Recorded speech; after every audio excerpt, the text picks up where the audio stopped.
Hello my friends, and welcome to the channel for another Escape from Tarkov video. In the latest Tarkov patch, we got our hands on some really nice new attachments for the AUG, SCAR, and G36 that were slightly overshadowed by the zombie hordes roaming Tarkov for the Halloween event. But with the zombie infestation finally being cleared from the Norvinsk region, I figured I might as well check out these new builds and put them together into a video for you.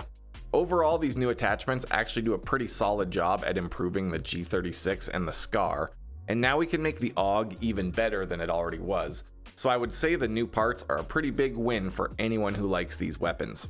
I especially approve of the fact that we can now stick a bipod onto the SCAR H, which along with the ergonomics bonus from the new attachments means that the SCAR H can actually hang with the other DMR builds as a decent choice for long-range sniping. On that note, let's go ahead and start off by looking at the SCAR and the new attachments that we got for these builds. The new attachments work on both the SCAR H and SCAR L, and the only difference between the two builds is going to be the suppressor that you put on for the different calibers.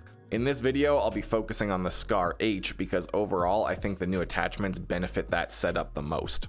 The SCAR L has always been a fairly solid contender in the 5.56 category, but the SCAR H has traditionally been pretty outclassed by the SR25 and the G28, with generally worse recoil and ergonomics. But with the new attachments, I honestly think it could be looked at as a pretty solid choice, offering most of the same advantages as the other DMRs, but with the option to go full auto when you have to clear rooms, and some pretty solid recoil stats with the new parts.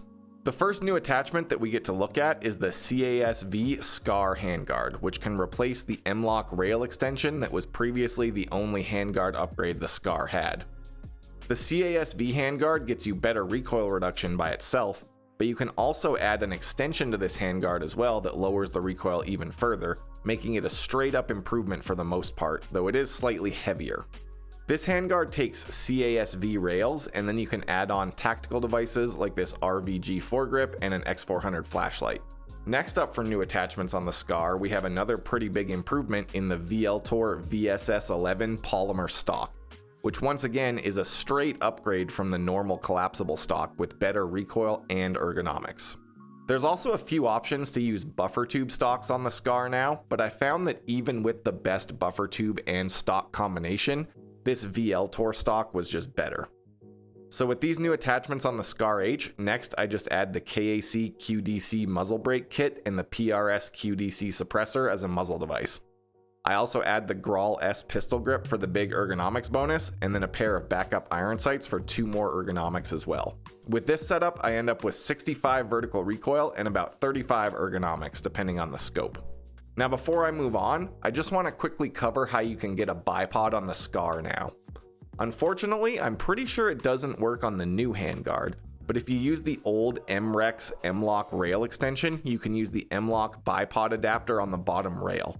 Then you can attach the Harris bipod and you're ready to camp in a bush. Okay, so next up for this video, let's take a look at the AUG A3 and a really cool new build that we can make, which not only gives some solid stat improvements to the gun, but also just makes it look really nice, which we all know is the biggest bonus. The AUG was already pretty high up in a lot of people's lists of Tarkov favorites. It has good recoil, solid ergonomics, it's pretty affordable, has decent ammo from the traders, and has a long history of being a fan favorite in video games. The new parts that we have for the AUG let us min-max the stats a bit more, and they let us dress the AUG up a bit more, so it's a win from both sides of the gun building pipeline. So first up, we actually have a new black polymer variant of the AUG A3, which makes it at least 10% more tactical.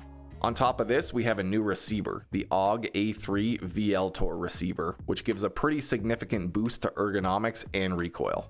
With this new receiver, we can also use the new Corvus Defensio receiver rail, which doesn't really add stats, but it gives us a clean, low-profile top rail for sights and attachments. Another new part for the AUG is the Corvus Defensio Keymod forward accessory rail, which takes the place of the regular AUG foregrip and actually allows us to attach aftermarket foregrips as well as lights and lasers in place of the default grip. For this build, I went ahead and used a Magpul RVG foregrip and an X400 flashlight on here for a balanced build, but now you have the freedom to choose between a low recoil or high ergonomics foregrip instead of just the standard one. To finish this one off, I just slapped the AUG Ratworks muzzle adapter on the 16-inch AUG A3 barrel, And then I'm using the Griffin G-Lock muzzle device along with the M4SD-K suppressor. This combo is overall the best 5.56 muzzle device in my opinion, so it works great with this setup. Then for the rest of the build, I just have an EXPS hollow sight and a pair of backup iron sights for the ergonomics boost. With this build, I end up with 61 vertical recoil and about 60 ergonomics, which is a pretty phenomenal balance if you ask me, especially for a suppressed build. I haven't tried it yet because of the zombies currently on the maps, but I have a sneaking suspicion that this new AUG setup is going to be really nice for medium to long range shooting with that great balance of high ergonomics and pretty solid recoil stats. Alright, so moving on to the last setup that got some new mods to play around with, we have the G36, an early wipe favorite that tends to get kind of left in the dust once people get the AUG and M4 modded out. The G36 was in an awkward position because there was really only two variants of it that could be modded in any significant way. The short G36C and the level 4 trader locked G36 KV2. This meant that you had a pretty solid close range early wipe gun, but by the time you maxed the traders, you just had better options, and half of the variants of the gun were effectively useless to most people. But with the new handguards that just dropped into the game, we can use all barrel lengths effectively now, and we also have a new stock for more base stat bonuses, which is really nice. So first things first, I'm starting this build with a G36 KV2 from Peacekeeper level 4, which comes with the mid-length barrel and is still overall the best version of the base rifle in my opinion. The first addition I'm making to this build is the HK G36 Slimline H-Key handguard, which has a bottom rail for attachments and uses H-key rails to add stuff onto the side of it as well. There's a second new handguard option for the G36 as well, the KAC G36 quad rail handguard. This one has very slightly better recoil, but less ergonomics, and it's quite a lot heavier. So for my money, I think I'm sticking with the slimline handguard. Next, I add on a Magpul RVG foregrip and a flashlight onto this rail, and I'm using the Griffin G-Lock muzzle device with the M4SD-K suppressor as well. Next, I like to swap the top rail for the version without the flip-up sights just because I think it sits a little bit lower, but it's not really a necessary addition, I just like it. For an optic on this one, I'm running the Elcan Spectre HCO hollow sight as well, which I really like as a close-range rifle sight. Finally, we get to the second big addition for the G36, the HK G36 IDZ adjustable stock. This thing already has the best in slot stats compared to the older G36 stocks in the game, but you can also add two different butt pads to this setup as well. There's the concave butt pad, which adds more ergonomics, and the convex butt pad, which I'm using here that reduces the recoil by 3 extra points.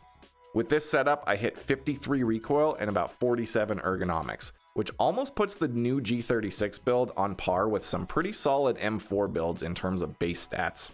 Now obviously opinions will vary, but I'm pretty excited to put this new G36 build through some testing and see how it feels out there in the wild against other PMCs. And that basically covers what I wanted to talk about today. I think BSG kind of nailed it with these new attachments. They're simple additions that ramp up the base stats on a few builds that kind of struggled to compete with more modular stuff like the M4 and SR25. They don't necessarily make them the best guns in the game all of a sudden, but I think the new parts really make them more tempting options now, especially for people who don't want to slap 25 parts onto a build to make it usable. But what do you think? Are you going to be running these new setups or sticking to the M4 and a 416?